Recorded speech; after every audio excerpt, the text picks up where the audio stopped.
beauty, fashion, cooking, and more tips from French women. So I know I talk a lot about my point of view on certain French culture aspects and things like that because I know it's something that really interests you. But I thought it would be interesting for today that you don't only get my opinion, but that I actually ask tips and advice from other French women around me and from different generations as well, so that you're able to get different points of views and maybe tips that I wouldn't have given you. So I asked a lot of French women in my family and friends for their top tips that they would give for anything that relates to beauty and makeup and hair and skincare, and also food, nutrition, cooking, exercise, and things like that. And they really came through. Like, this is the entire list of tips that I have from them, and hopefully these will help you.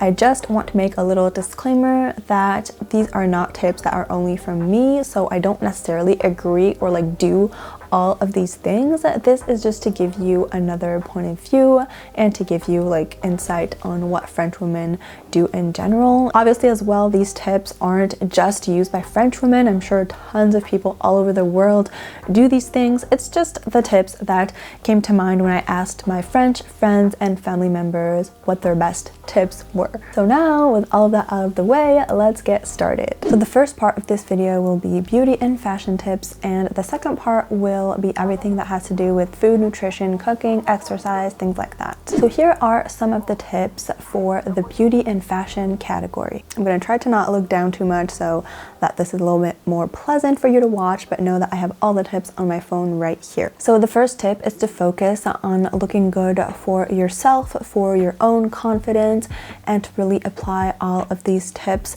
because it's something that you want and not because it's something that other people want you to do. It really has to be for you, and you actually have to enjoy doing these things, or else it's pointless. So the next 3 tips that I'm going to be sharing with you are in collaboration with Lily Silk. So thank you, Lily Silk, for sponsoring this portion of the video. It's important to use higher quality materials like cotton or silk, cashmere, things like that, instead of cheap materials. Not only is this better for the environment, it actually looks much more elegant and sophisticated. It really helps instantly to elevate your outfit, even if you're wearing just a simple black blouse like I am right now.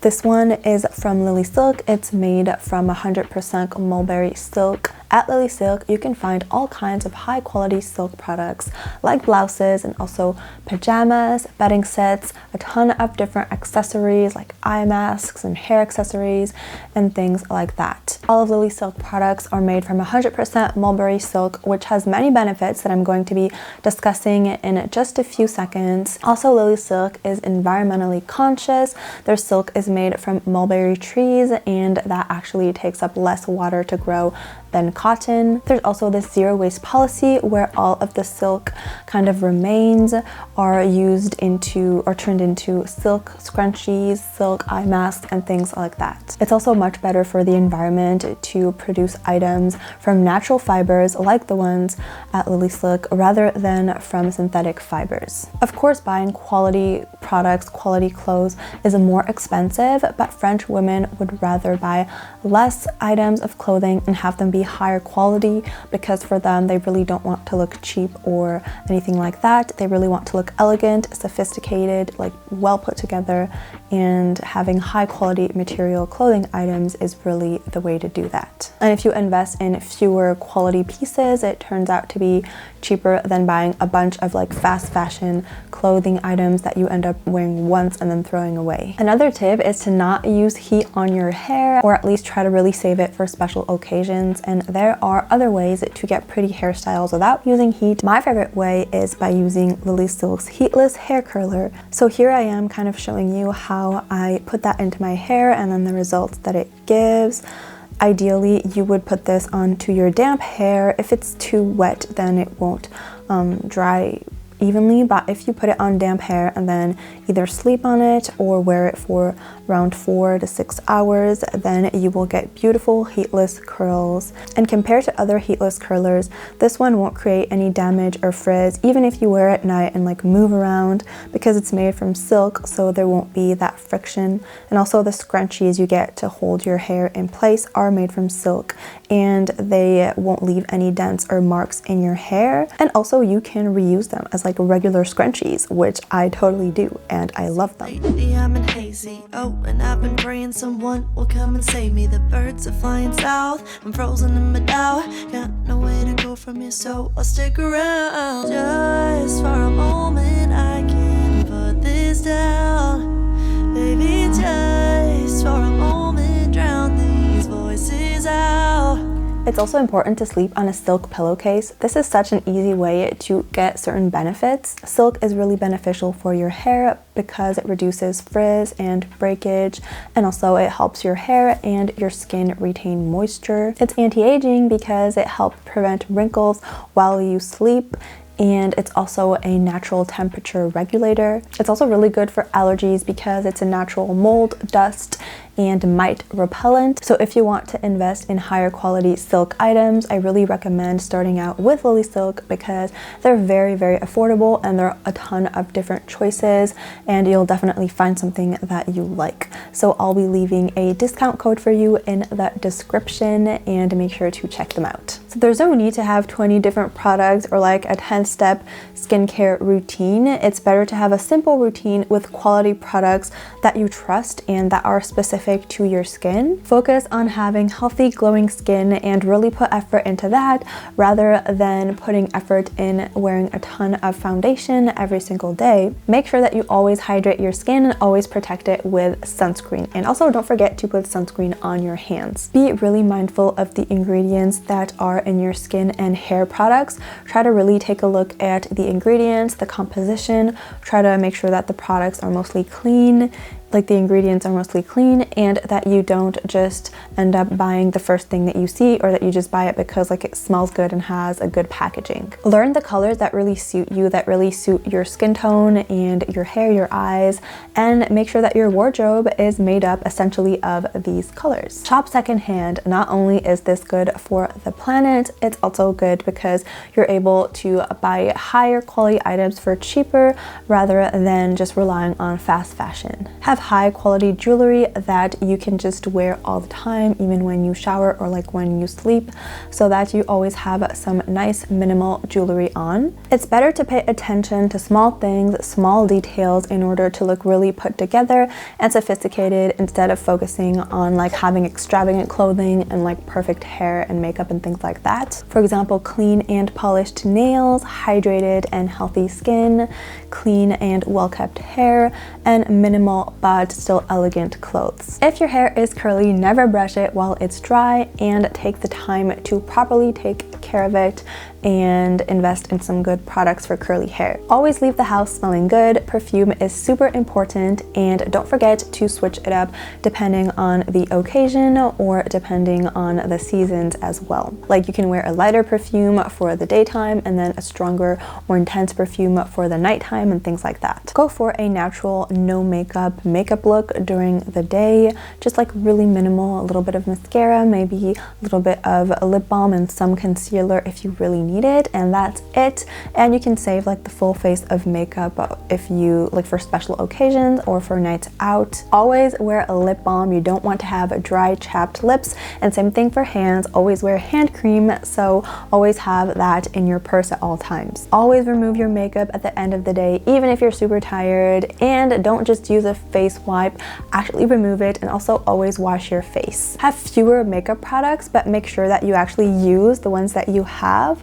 So make sure that they are quality items rather than having like a bunch of different eyeshadow palettes that you never use it's better to invest in like a good lipstick that is like a brand lipstick and that you really like, and that the color suits your skin tone and things like that, rather than to buy like 20 different lipstick shades and end up wearing the same one over and over again and have it be like low quality. So now let's move on to my actual domain of expertise, which is the nutrition, cooking, food category, and like there's going to be some exercise tips in there as well. Never add white table sugar to things like yogurt or tea or fruit salads or things like that, or else you will get used to super sugary things and you won't be able to enjoy the taste of non-sugary things. Instead, you can use honey or maple syrup or agave syrup or things like that. Add seeds and sprouted seeds to your salads and meals. Add fresh herbs and spices to a simple meal to kind of boost the nutrient content and also boost the taste. Have veggies at every meal, and also make sure that you have a source of fiber at every meal. Eat a fruit before a meal if you're super hungry and you don't want to eat your entire meal super quickly and not enjoy it. No snacking. Eat 3 full meals and you shouldn't feel the need to snack. Make sure that if you do feel the need to snack, grab like a piece of fruit or some nuts instead of just snacking on processed foods throughout the day. Have a glass of water first thing in the morning. Always drink water during meals, and always carry around a water bottle with you wherever you go. Limit soda and fruit juice. No, fruit juice is not the same thing as eating fruit. Buy local and organic produce as much as you can. Buy basic grocery items at a supermarket and then buy the rest, so fruit and veggies, meats, nuts, things like that, at a market or at like organic or whole food stores. Take the time to make a grocery shopping list so that you only put the food items that you really need and that you're going to be using for your meals. And this way you're more likely to stick to the healthy things that you actually wrote down, and you're not going to go ahead and spend a ton of money on foods that you don't really want to be eating. Don't buy too many things at once, like a huge pack of food items, because you'll end up wasting it. It will end up going bad and you won't eat all of it, or you'll force yourself to finish it. Prefer smaller quantities and then shopping a little bit more often so that you always have fresh food on hand. When you only have a few items left in your fridge, instead of throwing them away, Google a simple recipe that will use all the 2 or 3 ingredients that you have, so that you'll end up using them and not wasting. Stay away from processed foods as much as possible. Fresh fruit and veggies and delicious bread are much better. Eat very little takeout food or fast food. It's always better to make home-cooked meals. Never eat pre-made or pre-packaged meals. If you're on the go and really need something in a hurry, just grab some fruit and bread instead, and maybe a granola bar, but that will prevent you from having your entire meal be like this packaged meal. Always check your nutrition labels and make sure that there aren't any harmful additives. And then a few little exercise tips. Always take the stairs instead of the elevator or the escalator. Walk as much as you can and take the car only when it's 100% necessary. Exercise at least twice a week, but make sure that it's something you actually enjoy, so you actually stick to it. There's no need to force yourself to go to the gym 24/7 if it makes you miserable. Do small little exercises whenever you can, whenever you have a spare minute, like contracting your abs or your butt while you wait in line or things like that. So I'm finally done with that list. Hopefully this was helpful and you got a few different tips. Just reiterating that I don't necessarily do everything and I don't necessarily agree with every single thing, but I thought it would be really interesting for you to get different points of view. Thanks again to all of my friends and family members who participated and gave me their tips. As usual, don't hesitate to let me know in the comments what kind of video you want to see, because a lot of the videos I've been making recently are actually suggestions from you. So don't hesitate, go ahead and leave that there. That's it for this video. Thank you so much for watching. If you enjoyed it, don't forget to like it and subscribe, and see you on my next one. Bye.